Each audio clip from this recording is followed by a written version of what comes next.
Donc, namasté à tous et à toutes. Là, je vais un peu parler de le syndrome de l'ascension. Et oui, l'ascension, A-S-C-E-N-S-I-O-N.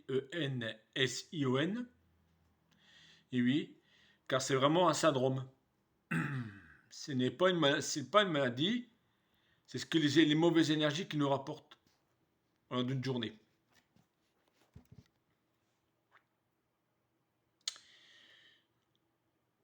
Donc, c'est lié au changement de fréquence personnelle et collectif, le syndrome de l'ascension,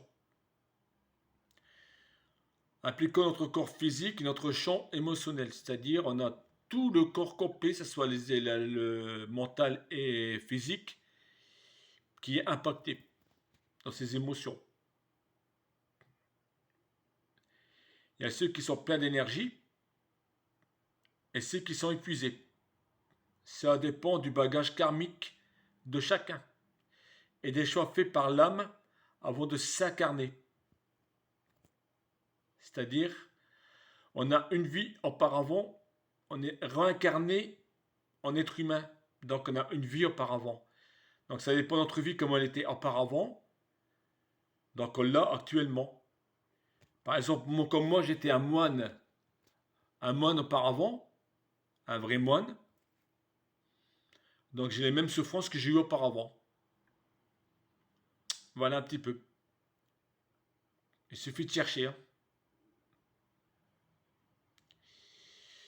Donc plus nous sommes fatigués, plus nous nous nettoyons. C'est-à-dire plus qu'on a envie de dormir, on a envie d'être fatigué, plus qu'on se nettoie.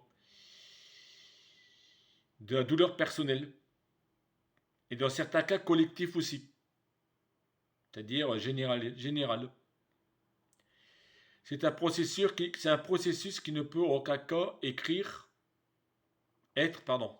C'est un processus, décidément je ne vais pas le dire, qui ne peut en aucun cas être arrêté. Car nous avons donné autorisation pour ce travail, c'est-à-dire on l'a autorisé. C'est-à-dire si on dort, c'est parce qu'on l'autorise. Voilà.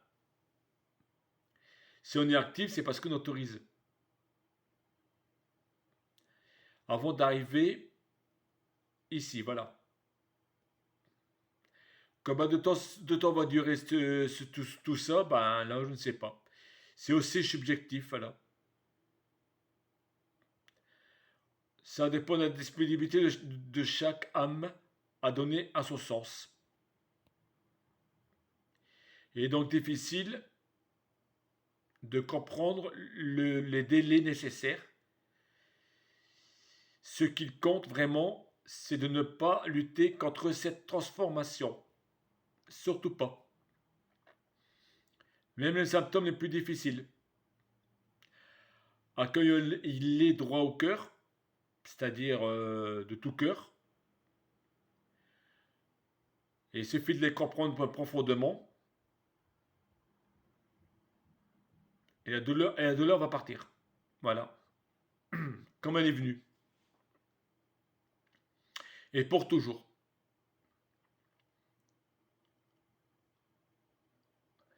Il faut ressentir aussi le profondément, c'est-à-dire tout ce qui est au fond de nous, au fond de l'âme et au fond de nous. Et la douleur qui s'en va aussi. Voilà.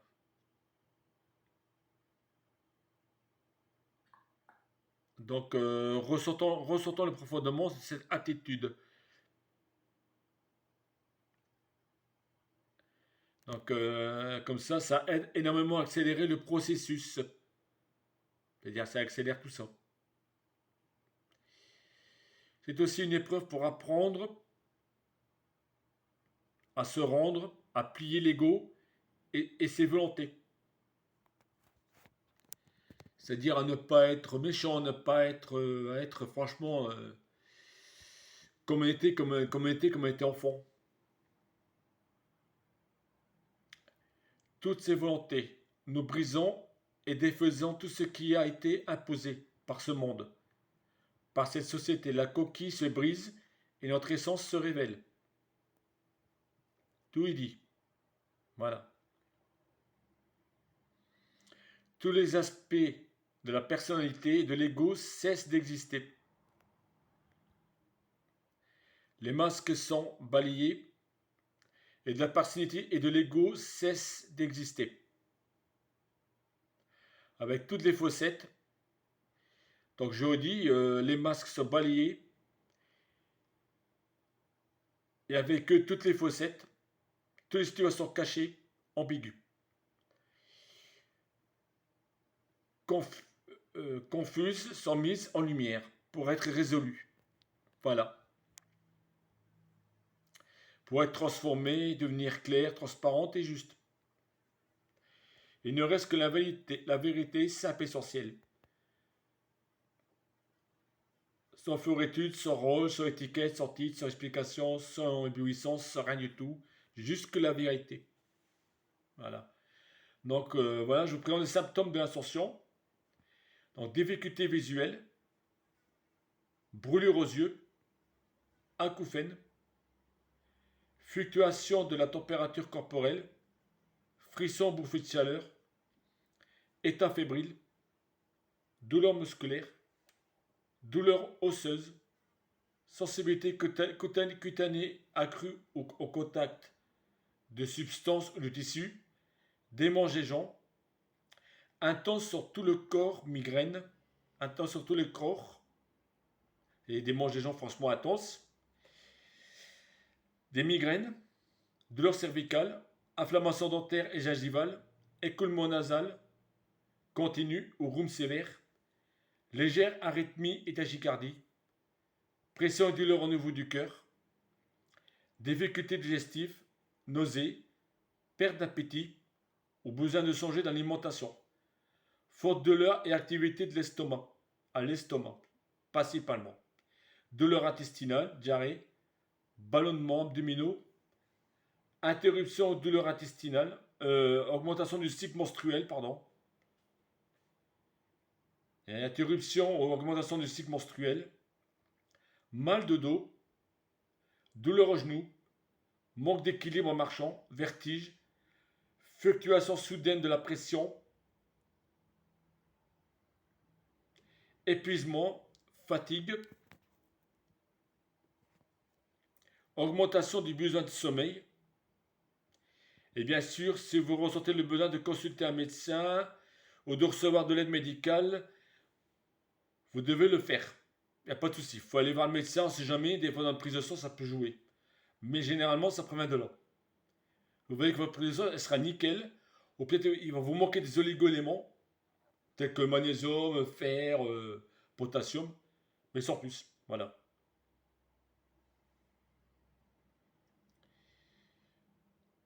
Parce que moi, je peux vous donner une explication énergétique de nombreux symptômes, mais le corps doit être soutenu et aidé de la meilleure façon que chacun croit appropriée.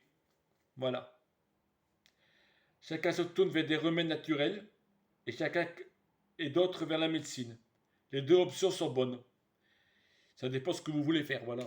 Tout simplement. Donc, il y a le champ émotionnel. Des changements d'humeur extrêmement forts et imprévisibles, y compris rire et d'un secours se pleurer. Légère période dépressive, tristesse, apathie, besoin constant de pleurer, nervosité sans raison, anxiété, peur irrationnelle, perte de mémoire, difficulté de concentration, sentiment de confusion, profonde solitude même au milieu des gens, besoin de s'isoler, de silence, de tranquillité, de lumière tamisée, se rapprocher de la nature et du monde animal est le meilleur remède. Voilà. Et un soulagement assez rapide quand même. Le moment présent est le seul possible. Voilà. Donc ne nous perdons pas dans le qu'arrivera-t-il et quand. Cela nous désoriente complètement. Hein.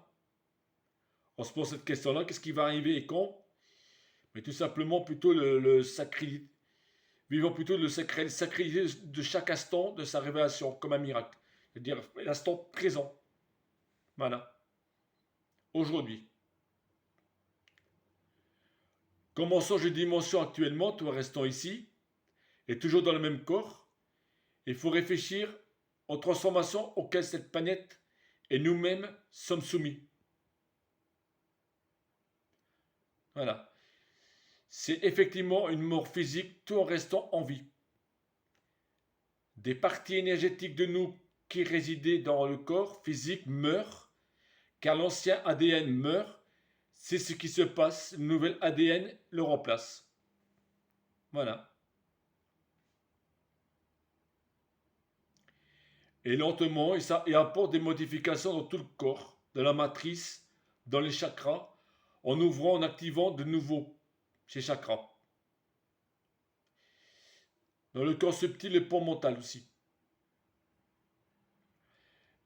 Les dynamiques les plus évidentes à observer sont le ralentissement du vieillissement, qui s'avère à un certain point et rajeunir. Les yeux changent de couleur, deviennent plus clairs et lumineux, brillants, réellement d'une nouvelle énergie. L'appétit diminue car le corps est davantage soutenu par la source. Le besoin de parler diminue car cela devient beaucoup plus épuisant. Par conséquent, le besoin de silence et d'écoute augmente. La télépathie, l'empathie et le canal intuitif augmentent. La sensation se décuple et bien d'autres choses encore. C'est ce qui m'arrive actuellement, beaucoup d'empathie et de télépathie, principalement avec des animaux. Voilà un petit peu qu'est-ce que c'est le syndrome de l'ascension. Donc, aucune crainte à avoir, mais il faut consulter quand même. Voilà. Allez, bonne journée à tous et à toutes et lumière et paix en vous. Bisous, bisous.